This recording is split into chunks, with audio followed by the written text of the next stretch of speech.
नमस्कार, स्वागत है आपका JK 24/7 न्यूज में। मैं हूं नीलू व्यास और आज से आपके लिए एक खास कार्यक्रम शुरू कर रही हूं जिसका नाम है ऑन रिकॉर्ड। इस प्रोग्राम के जरिए मैं आपके लिए लेकर आऊंगी देश के बड़े न्यूज मेकर्स और उनके साथ एक खास बातचीत। आज हमारे साथ जुड़ रहे हैं CPIM के जनरल सेक्रेटरी और लेफ्ट के वरिष्ठ नेता सीताराम येचुरी जी। आपका बहुत बहुत स्वागत है सर। नमस्कार। येचुरी जी, मेरा जो पहला सवाल है, आपका एक बहुत लंबा राजनीति में कार्यकाल रहा है और जिस तरीके से किसानों का एक हुजूम इस समय देश में उमड़ता हुआ दिख रहा है, खासकर जो दिल्ली, हरियाणा और पंजाब के जो बॉर्डर्स हैं, तो आपकी राजनीतिक कार्यकाल में क्या आपने कभी इतना बड़ा किसानों का हुजूम सड़कों पर उतरते हुए देखा है? पहले देखे थे 1980 के दशक में, 1990 से पहले, बाबरी मस्जिद की ध्वस्त होने से पहले। उस समय का वातावरण और माहौल आज लग रहा है कि फिर से दोबारा एक नई पीढ़ी के साथ, एक नए किस्म की समस्याओं के साथ आज उभर कर आ रहा है देश के सामने। और जब भी इस तरीके की बड़े आंदोलन जब होते हैं, राजनीतिक परिवर्तन निश्चित रूप से देश में होता है, लेकिन और वो हुआ है तब भी। जी येचुरी जी, लेकिन देश में जब हम बड़े बदलाव की बात करते हैं तब भी बहुत ज्यादा रेजिस्टेंस होता है, लोग उस पर रोक लगाते हैं। अब जैसे अगर सरकार का मैं पक्ष की बात करूं और फिर आगे की चीजें बात करेंगे कि किसानों की एक शिकायत है कि मंडियां खत्म हो जाएंगी, उनको जो न्यूनतम समर्थन मूल्य मिल रहा है वो खत्म हो जाएगा। इसको लेकर बहुत सारी शंकाएं हैं, जिसको लेकर प्रधानमंत्री नरेंद्र मोदी ने एक नहीं कई बार बोला है कि ना मंडियां खत्म होंगी ना MSP खत्म होगा। तो ये जो डर है किसानों का, ये डर कहीं ऐसा तो नहीं कि वो निराधार है? नहीं, बिल्कुल आधार है उसमें। प्रधानमंत्री बहुत कुछ कहते हैं और बहुत कुछ करते नहीं है। उनकी करने में कहने में बहुत बड़ा फर्क है।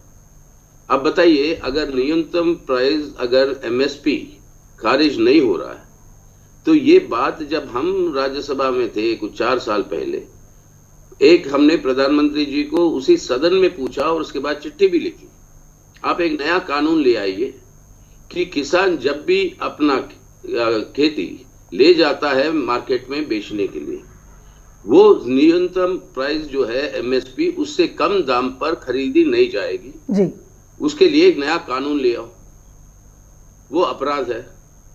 आज तक वो कानून नहीं आया। प्रधानमंत्री की बात कैसे माने, बताइए? नहीं, लेकिन येचुरी जी जो रिफॉर्म्स की बात कर रहे हैं, जो प्रधानमंत्री रिफॉर्म्स की बातें कर रहे हैं कि खेती और किसानी में हम जब तक रिफॉर्म्स नहीं लाएंगे तो किसानों की आय डबल कैसे होगी? जो किसानों की आय हम डबल कह रहे हैं वो सिर्फ खेती और किसानी करके तो नहीं होगी। तो जिन रिफॉर्म्स की सरकार बात कर रही है, क्या वो रिफॉर्म्स आपको नहीं लग रहा कि ये सही दिशा में है? कहीं ना कहीं शुरुआत इसको लेकर होनी चाहिए और किसान इस समय कन्विंस नहीं है इस चीज से। बिल्कुल नहीं, और ये सही दिशा नहीं है, ये उल्टा दिशा है। ये तो आपके हिसाब से सही दिशा क्या है? जो कानून, आपके हिसाब से सही दिशा क्या है? जो ले आए, नए कानून जो ले आए, उसके अंदर अपनी खेती, अपना जमीन, अपनी उत्पादन, ये सब जो है आज मार्केट के अंदर जाएंगे। बड़े बड़े पूंजीपतियों के लिए और अंतरराष्ट्रीय बहुराष्ट्रीय कंपनियों के लिए आज सुविधा है देश के अंदर अपनी खेती के ऊपर वो अपना कंट्रोल जो है वो अपने खेती के ऊपर रखे। तो पहली बात तो ये है कि ये किसान की बर्बादी, आमदनी दुगुना होगी की बात ये बर्बादी है किसानों की। और बड़े बड़े आपके मैकेनाइज्ड फार्म्स के रूप में आएंगे और जिसके चलते हुए मुनाफे बढ़ेंगे जरूर बड़े पूंजीपतियों के लिए, लेकिन किसान और खेत मजदूर और हमारा ग्रामीण जो व्यवस्था है, जो समाज है, उसका वो ध्वस्त होगा। ये है ये नया कानूनों का मतलब। नहीं, लेकिन और ये आज हमारे देश में नहीं, रिफॉर्म के नाम पे करते हैं और जिनके लिए तरक्की करवाने की आश्वासन देते हैं उन्हीं की बर्बादी की।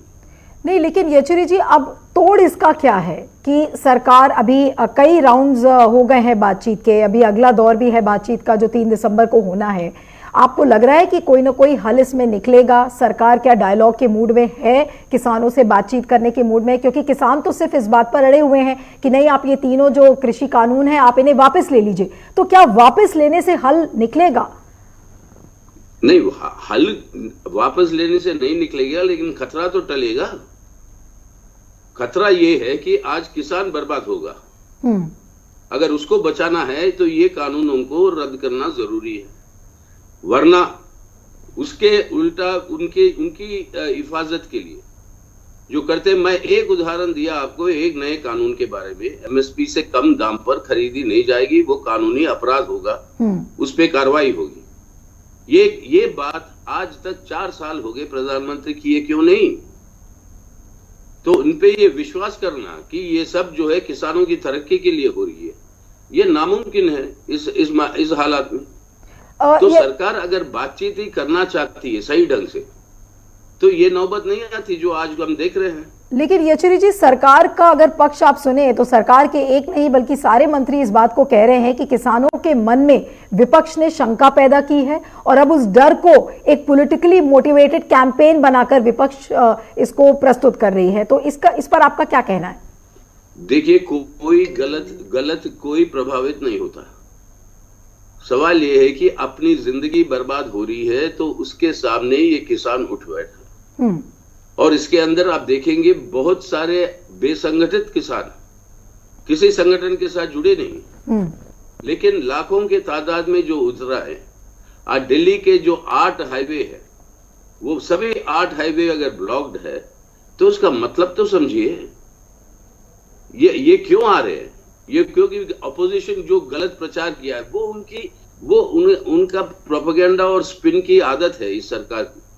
और कोई भी मंत्री, प्रधानमंत्री जो बोलता है उसके विपरीत कोई नहीं बोल सकता, ना वो मंत्री बना रहेगा। लेकिन येचुरी जी, इस समय किसानों की जो सही आवाज है, जो real voice of the farmers है, वो कौन उठाएगा? विपक्ष ये कहता है कि सरकार गलत कर रही है, सरकार ये कहती है कि नहीं, विपक्ष इसको पॉलिटिकली मोटिवेट कर रहा है और उसको और बढ़ावा दे रहा है। तो किसानों की जो असली आवाज है वो कैसे पहुंचेगी, जो राइट फोरम है उस पर, ताकि किसानों की जो समस्या है आज वो हल हो जाए? आज इतनी कड़कड़ाती हुई ठंड में जिस तरीके से किसानों के ऊपर आंसू गैस के गोले फेंके जा रहे हैं, उन पर पानी की बौछारें की जा रही हैं, तो आज इसका हल क्या है? इसकी समस्या कैसे, इसका समाधान होगा?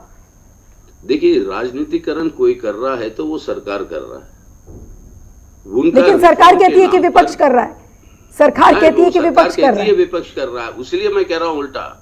वो अपनी राजनीतिकरण को छुपाने के लिए इस तरीके के आरोप लगाते। ये किसान जो आया है वो अपनी जिंदगी को बचाने के लिए, अपनी खेती को बचाने के लिए आया। और ये बात जो प्रधानमंत्री खुद कह रहे हैं, ये बात हम उनसे पूछना चाहते हैं। अगर इतना ही आप ये विश्वास कर रहे हो जो आप कर रहे हो किसानों के हक में है, हित में है, तो वो नए कानून की बात जो हमने कही वो 4 साल से आपने क्यों नहीं लाया?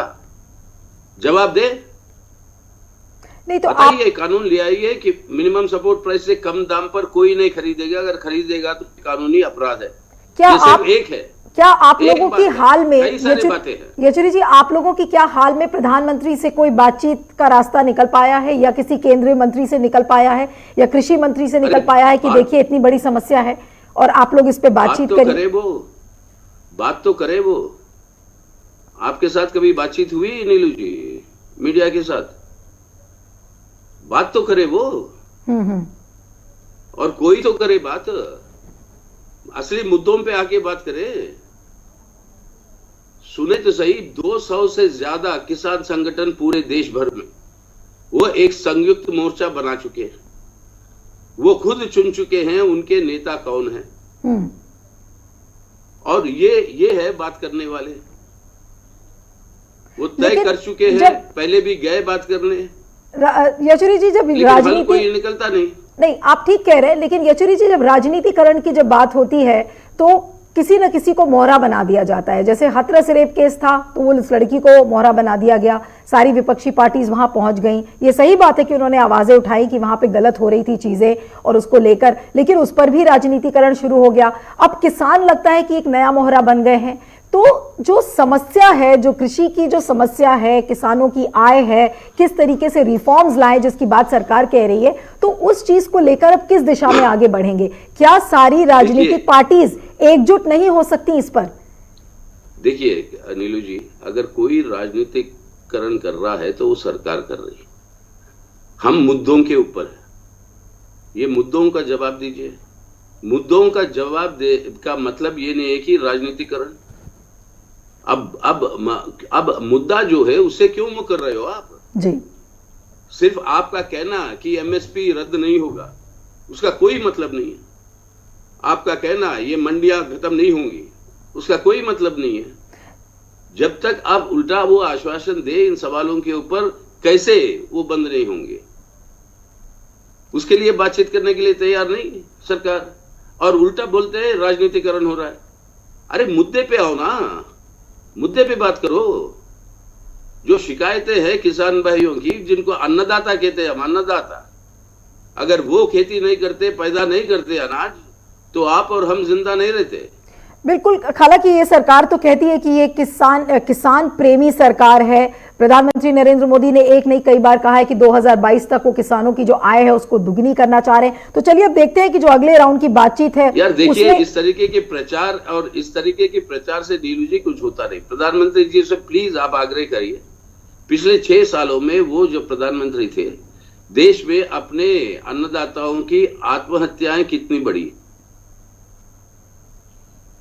आपको मैं सलामी देता हूं अगर आप इस सवाल का जवाब प्रधानमंत्री से निकाल कर लिया है। चलिए, प्रधानमंत्री से मैं आपके कहने पे गुहार जरूर लगाऊंगी, लेकिन अब ये प्रधानमंत्री के ऊपर है कि वो मुझे इनवाइट करेंगे या नहीं करेंगे अपने प्रश्न का उत्तर देने के लिए। लेकिन उनसे प्रश्न करने से पीछे नहीं हटूंगी, ये एश्योरेंस मैं आपको देती हुई येचुरी जी। लेकिन और भी कई इश्यूज है जिन पर आपसे बात करना चाहूंगी। लव जिहाद का मामले पे भी बात करना चाहती हूँ कि एक नहीं कितने सारे राज्य खड़े हो गए और ऐसा लग रहा है कि लव जिहाद के कानून को लाने की एक होड़ लग गई है कि हरियाणा, फिर उसके बाद मध्य प्रदेश, उत्तर प्रदेश, कर्नाटका, ये सारी एक होड़ में लग गए कि लव जिहाद के कानून को लेकर आया जाए। लव जिहाद का तथ्य क्या है, उसकी रियलिटी क्या है? क्योंकि जिस भी कॉन्स्टिट्यूशनल एक्सपर्ट से आप बात करिए, और गृह मंत्री अमित शाह ने खुद इसको संसद में कहा है कि लव जिहाद का जो टर्म है वो इंडियन लॉ में मौजूद नहीं है, यानी कि भारतीय कानून में इसकी मौजूदगी नहीं है।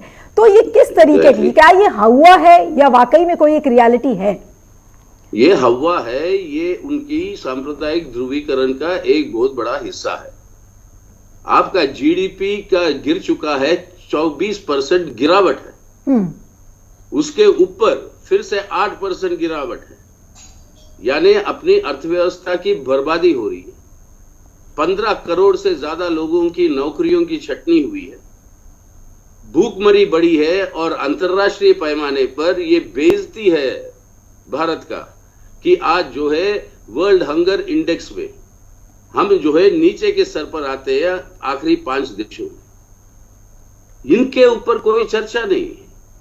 क्या है मुद्दा? लव जिहाद। जब आपका संविधान स्पष्ट रूप से कहता है एक एडल्ट लड़का लड़की जो वो शादी करना चाहते तो उसका पूरा का पूरा मौलिक अधिकार है हमारे देश के अंदर, किसी भी जाति के हो, किसी भी धर्म के साथ हो, या नास्तिक भी हो, जो भी है उसके लिए पूरा का पूरा अधिकार है। लेकिन येचुरी जी, क्या विपक्षी पार्टियों की जी, आप विपक्षी पार्टियों की इस कानून को लेकर क्या सोच है? खासकर अगर मैं आपके पार्टी की बात करूं तो आप लोग क्या इस कानून को अब चैलेंज करेंगे कोर्ट में? क्योंकि अब एक नहीं कई सरकारें खड़ी हो गई है। यूपी तो अध्यादेश लेके आ ही चुका है, अब मध्य प्रदेश भी ने इस कानून के मसौदे को हरी झंडी दे दी है। देखिए, अगर कोर्ट को इसके अंदर हस्तक्षेप करना होता तो कोई पिटीशन की जरूरत नहीं है नीलू जी। वो सुओ मोटो इसको ले सकते हैं कि ये हमारे संविधान के विरोध में है। अब पिटीशन हम डाल चुके हैं, 1.5 साल हो गए धारा 370 के बारे में, 1 साल से ज्यादा हो गया आपके सीएए के बारे में, 1 साल से 1.5 साल से ज्यादा हो गया ये इलेक्टोरल बॉन्ड से जिस तरीके की राजनीतिक भ्रष्टाचार को प्रोत्साहन मिल रहा है उसके खिलाफ एक की भी सुनवाई नहीं हुई, लिस्ट ही नहीं हुआ। नहीं तो आपका इंडिकेशन क्या है? आप तो ऐसे लोगों के साथ है कि आपकी बात कोर्ट फौरन सुन लेती जर्नलिस्ट की,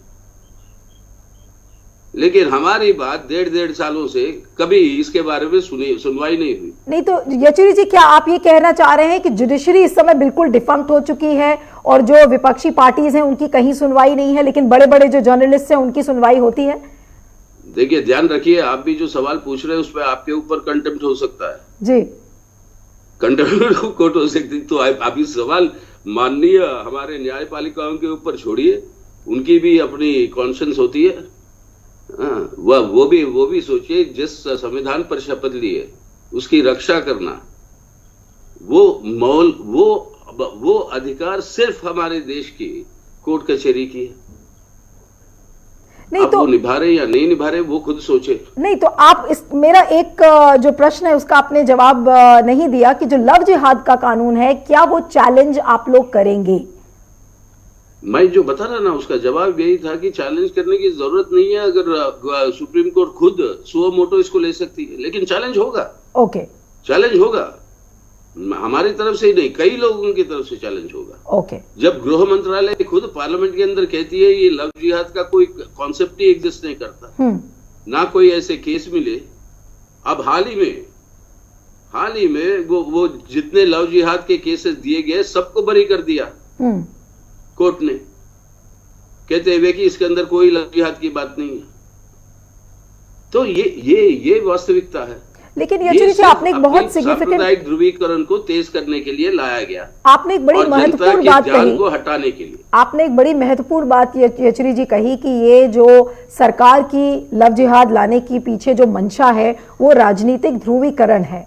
तो चलिए एक बार को हम मान भी लें कि ये राजनीतिक ध्रुवीकरण है, तो अगर ध्रुवीकरण सरकार कर रही है, इसमें भी कोई दो राय नहीं है कि जो जीडीपी नंबर्स हैं वो बिल्कुल निचले स्तर पर हैं इस समय, और जो बाकी सोशल पैरामीटर्स हैं, सोशल इंडिकेटर्स हैं, उन पे भी भारत बहुत ज़्यादा अच्छा नहीं कर रहा है। लेकिन ये क्या शिकायत सिर्फ करना मोदी की सरकार से ही क्या सही होगा? क्योंकि अगर ये सारे इश्यूज और ये पैमाने आज भी अगर लोगों के बीच में हैं, तो आज भी लोग सिर्फ बीजेपी को ही क्यों वोट दे रहे हैं? मिसाल के तौर पर जो बिहार का चुनाव है, आप देखिए किस तरीके से वहां भी एनडीए को बहुमत मिलता हुआ नजर आ रहा है। 0.03% से ज्यादा वोट मिला हूं। आप तो ऐसे बड़ा चढ़ा कर कह रहे हैं कि वो लोग उनके पीछे समर्थन में, और जितनी महागठबंधन के अंदर पार्टियां हैं उसके दुगुना पार्टियां को जुड़वा कर ये वोट उनको मिला। तो ये मत कहिए कि जनता उनके साथ में है। आज भी मोदी सरकार के पास बेशक बहुमत है संसद में, लोकसभा में, लेकिन वोट के प्रति में आप देखेंगे तो 2/3 लोग ऐसे हैं जो उनके खिलाफ वोट डालें जी। तो आप उनके पास नंबर है और वो नंबर को लेकर उनका सरकारें चल रही है। और वो नंबर भी कैसे जुगाड़ किया?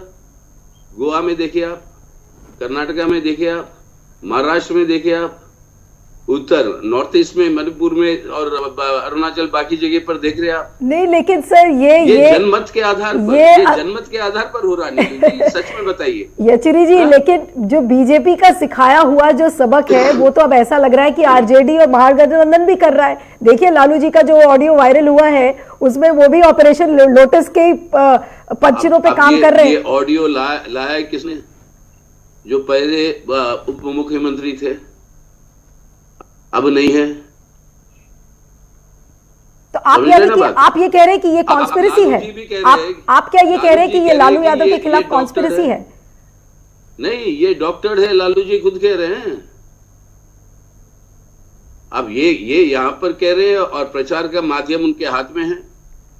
आप लोगों के ऊपर भी दबाव है, उसको दिखाना ही है, वो वीडियो को वायरल तो होगा ही। नहीं, लेकिन अगर येचुरी जी हम बात करते हैं राजनीति की, तो राजनीति की अगर हम बात करें तो बोलबाला उसी का होता है जिसकी सत्ता बनती है। तो विपक्षी पार्टीज को ऐसी कौन सी चीज रोक रही है कि आप भी साम दाम दंड भेद करके कम से कम लोगों तक पहुंचिए, अपनी सरकार बनाइए? आपको कौन रोक रहा है इस चीज को लेकर? देखिए, लोगों तक कौन नहीं पहुंच रहा। ये आज जिस समस्या के बारे में हम चर्चा कर रहे हैं, दिल्ली की घेराबंदी हुई कैसे? वो लोग ही तो है।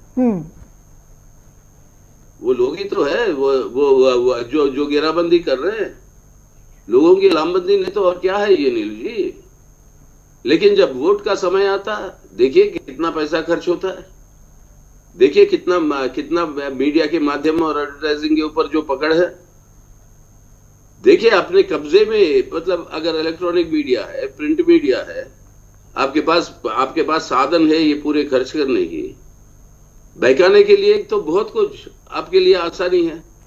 और उसके बाद जो भी आज कहावत है नीलू जी, एक कहावत है लोगों के बीच में, वोट किसको भी मिले, कोई भी जीते वोट से, लेकिन सरकार बीजेपी ही बनाएगी।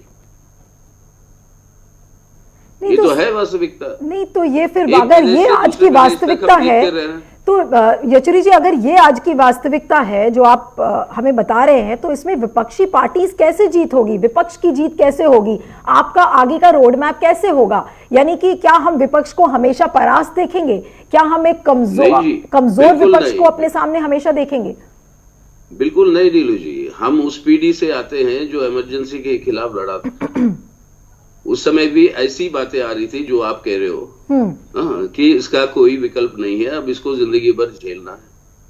लेकिन इमरजेंसी को हटाया ना, देश में फिर जनतंत्र वापस आया ना।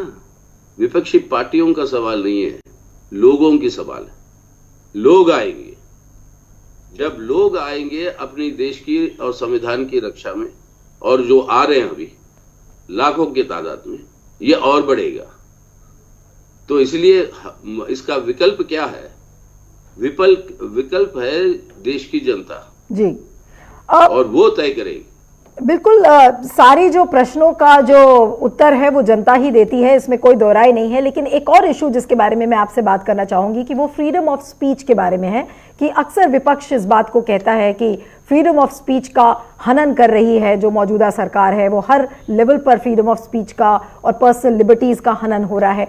लेकिन हाल में जो हमने केरला में देखा, जो 118A का जो अमेंडमेंट देखा था केरला पुलिस एक्ट में, तो ये पिनाराई विजयन की सरकार ने इस अमेंडमेंट को कैसे लाने के लिए सोचा? ये हम सबको पता है कि आपके इंटरवेंशन के बाद, पार्टी के इंटरवेंशन के बाद पिनाराई विजयन की सरकार ने सोचा कि उसे विड्रॉ किया जाए।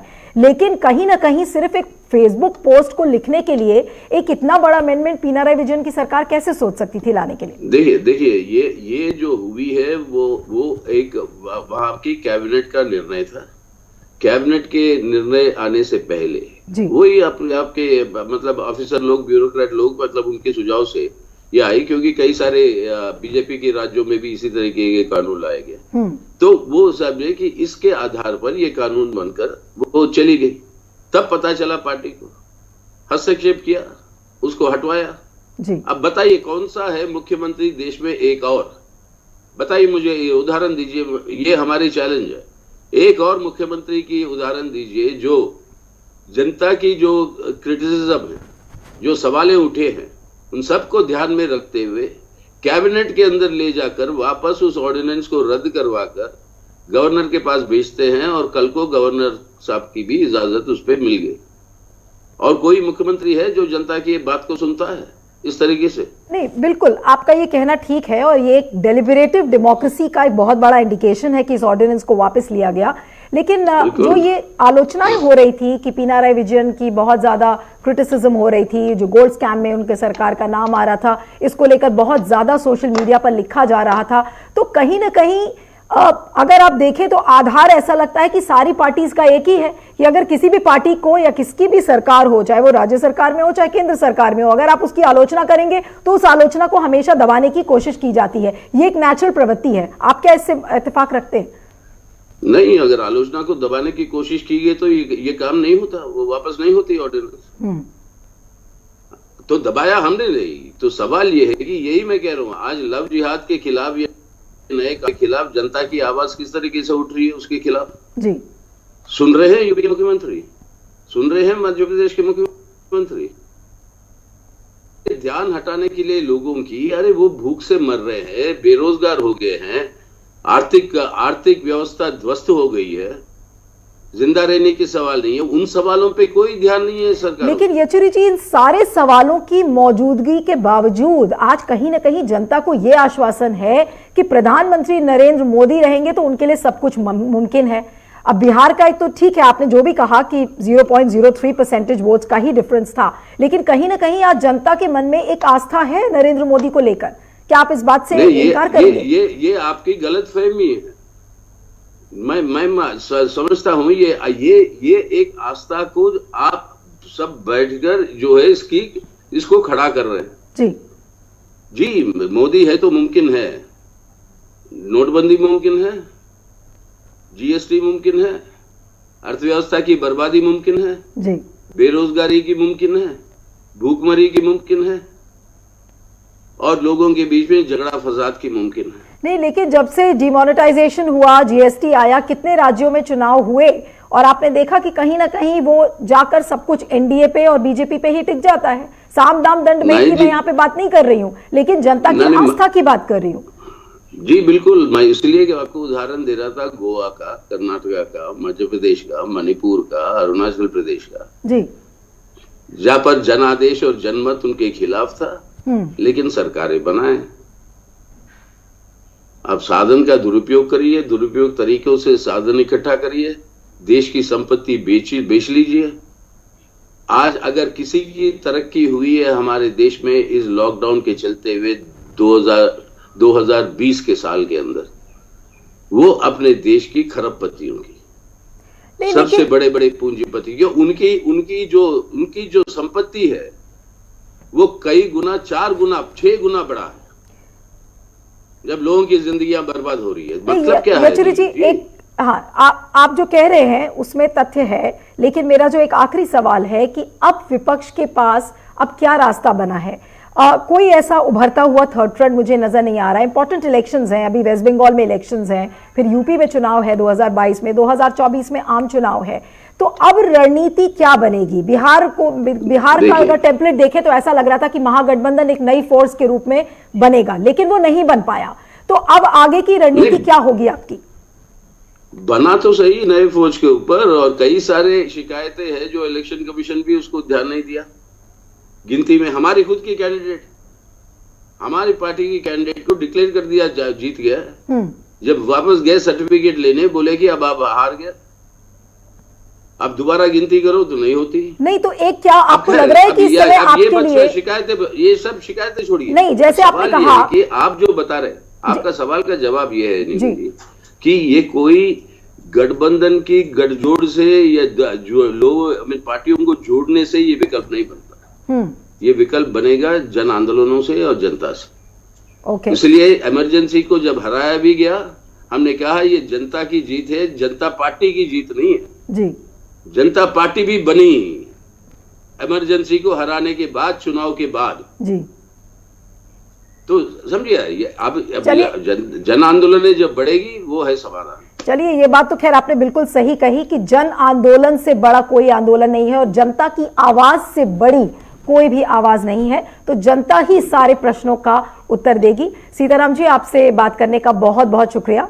आप हमारे साथ JK 24/7 पर जुड़े, थैंक यू सो मच। आप बने रहिएगा JK News 24/7 पर। Thank you so much.